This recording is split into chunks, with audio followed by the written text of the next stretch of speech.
Well, I've been asked the question, did this all evolve overnight? No, it didn't. It started with an ulcer.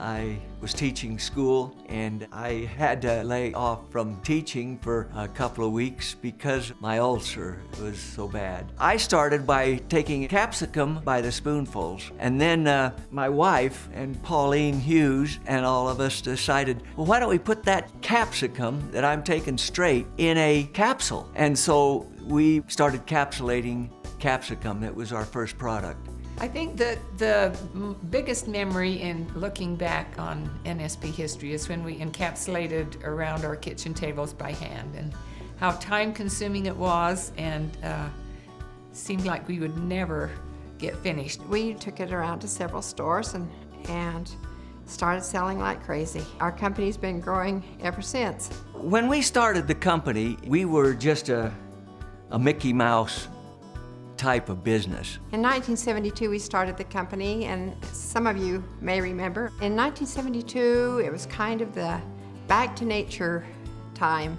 The hippies were at their prime, and they were taking herbs, and we were very fortunate in the timing of starting the company. At that time, there were no herbs in capsules, so we pioneered the idea of herbs in capsules. We capsulated by hand. We initially did 6 bottles, which they went out and sold to the Cottage Health Food Store in Provo. And then we got together one day, all the as founders, and started brainstorming names, and we put hundreds of names on the chalkboard. Nature's Sunshine name came about through a brainstorming session. We initially labeled our products Hughes Health Products, and then through a series of other names they wanted to come up with something that more fully embodied the products that we had, and through a process of elimination they came up with Nature's Sunshine Products, and I think it's been a very good choice. It's served us well throughout the years.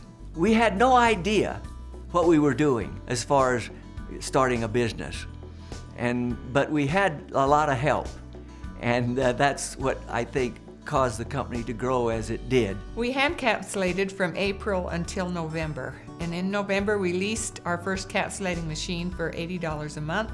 And shortly thereafter, we increased our product line to 20 products. By the end of the next summer, they had consumed the whole basement. And so we did move to a location in Orem, behind a grocery store that was a warehouse type room with no windows. Then we moved over into Spanish Fork. That was a beautiful plant. We had the governor of the state come down and Miss Utah to cut the ribbon, and had a big celebration there. It was probably around 1978 when we had our first official quality control department. It was always important to us, but it was then that we hired a full-time employee to man that department, and from there we have grown into, I think, one of the industry's best quality control departments. I can still remember back in 1972, our first convention in Las Vegas, Nevada. Guess how many people showed up to our convention? 26. And I thought, wow. And then when I walked outside, I looked up at the marquee, and there it said, Nature's Sunshine. I got a big kick out of that. I thought, man, I'm in heaven. And I was so thankful for the people that showed up to our convention. The first time that I got really, really excited about the business was when we went to our convention in Las Vegas. Some of the people that were at that first convention are still with us.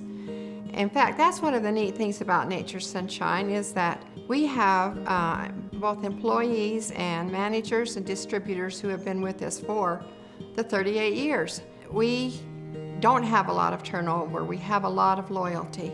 I think the growth of the company was a gradual process, and we did it slowly. We didn't go into new office buildings and fancy furniture and any of that. We just gradually grew. I think the high point for me was when we purchased land in Spanish Fork and built our building there and moved into it in 1977. It felt like that we were on the road to success at that time.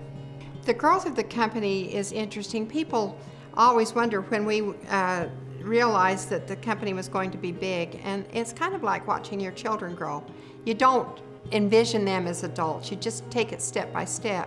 My vision has always been that Nature's Sunshine would be across the world, a product that I would like it to become a very well-known brand. One of the fun things is watching it grow is that we were in Sydney, Australia one time, walking down the street and saw two women looking at one of our bottles and discussing it. We were in Bethlehem one time and saw a Nature's Sunshine t-shirt on a little boy. We tried to find out where he got that shirt, but he wouldn't tell us. Just things like that. Russia has been I guess one of the big thrills in my lifetime, because seeing the Iron Curtain come down and then being able to put the best tool of entrepreneurship and capitalism, which I believe is multi-level marketing, take root in Russia was one of the thrills of my lifetime. I think our initial vision for the company was just to have a successful business, and it was gratifying when we entered into the international field. Canada was our first market in the international arena, and it has gradually grown from them. Many, many people have made Nature's Sunshine what it is today. In looking back, we've become acquainted with a lot of different people, both employees and managers and distributors. And as we look at the prospects of livelihood that we've created for both our employees and our managers and distributors, it's rather humbling to think of all the people who are earning a living through their work with Nature's Sunshine products. I think initially we just hoped to make a living for ourselves, because I remember when those first employees quit their full-time employment to go on with Nature's Sunshine, it was a little bit scary, because we realized, hey, we now are responsible for our own paychecks. Somebody else isn't going to write it out for us. But over the years, it has affected a great many people. And as I look back on that, it makes me feel good that we've had such an influence in so many lives. I had no idea that it would turn out like it did with what it is today. I'm grateful for Nature's Sunshine and all that it's done for so many people throughout the world.